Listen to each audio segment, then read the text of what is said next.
Well, tonight there's still some confusion about Detroit's financial problems. City leaders have to come up with money to cover the 2 new jobs created by that consent deal with the state. And then there are ongoing questions about the health of Mayor Dave Bing. Rupe Rogers has been gathering information all day. And Rupe, the city has to hire 2 more new people, but we don't know who or how much. No, we don't. We don't know what the names of their positions are. The chief financial officer, and then of course we're talking about the program director. The chief financial officer, the money man or money woman, whoever they decide to choose. The program director has to come next. Here's the timeline for when those 2 people have to be placed. We're talking about the council on Tuesday. They're going to be sitting down, voting on who these 2 people will be. They're going to figure out more so the salary for the program director and the chief financial officer. Now, here's the deal. The consent agreement basically has 2 parts. There's a phase 1 and there's a phase 2. Phase 1 says you got to tighten your belt. You got to make sure that public safety is priority 1. So they're going to make sure people are safe, the lights are on, and that police have paychecks. And they got to make sure that the finances don't get any worse than they already are. Phase 2 checks in as a progress report on phase 1, fixes whatever didn't happen, and then moves forward with other things like debt reduction and making sure that everything that was supposed to be done is finished, and that is critical. We talked with the municipal lawyer today, Huel. He talks about this 9-member board. This 9-member board in place. Remember who the boss is here. The state of Michigan is still the boss of the mayor and the city council. Whether the council and the mayor, they both say we don't want to have a boss. We are in charge here. But when it comes down to it, not always the case. Take a look. The Financial Advisory Board is already in place. It was set up as part of the negotiations with the city on the consent agreement, the various drafts that went back and forth.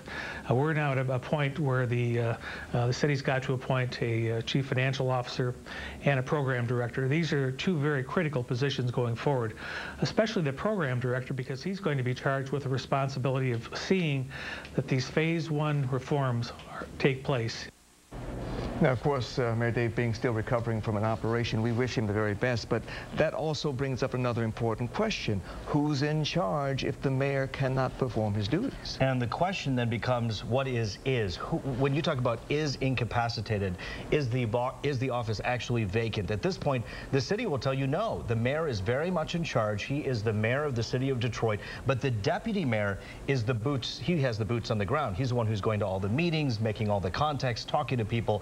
So the mayor is resting. Today, the mayor's office releasing this statement saying the mayor will be released from the hospital, from his home, I should say, to the office by the end of April. He wants to be back at City Hall, out of the Manoogian mansion, no longer resting at home.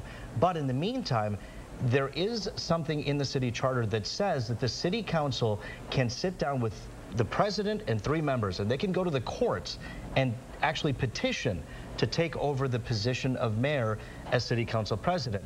That has yet to be seen. We haven't heard of whether or not that's going to happen or not. But in the meantime, you have to ask yourself the question, what does temporarily unable or incapacitated really mean? We talked to the municipal attorney about that as well. The question is, what is a temporary disability? And when does that temporary disability become a vacancy? Because the city charter also speaks to a vacancy in the office of a mayor. And in particular, it says if a vacancy occurs in the office of the mayor, the city council president shall assume the office until a new mayor is elected.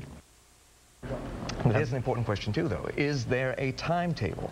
Now, again, we're wishing the mayor a safe and speedy recovery, but how long before the president of the council and 3 other council members can actually go to court and say, no, put us in charge? It depends on what they define as this temporary disability and this vacancy. Is the city hall vacant? Is the mayor's office, is it vacant right now?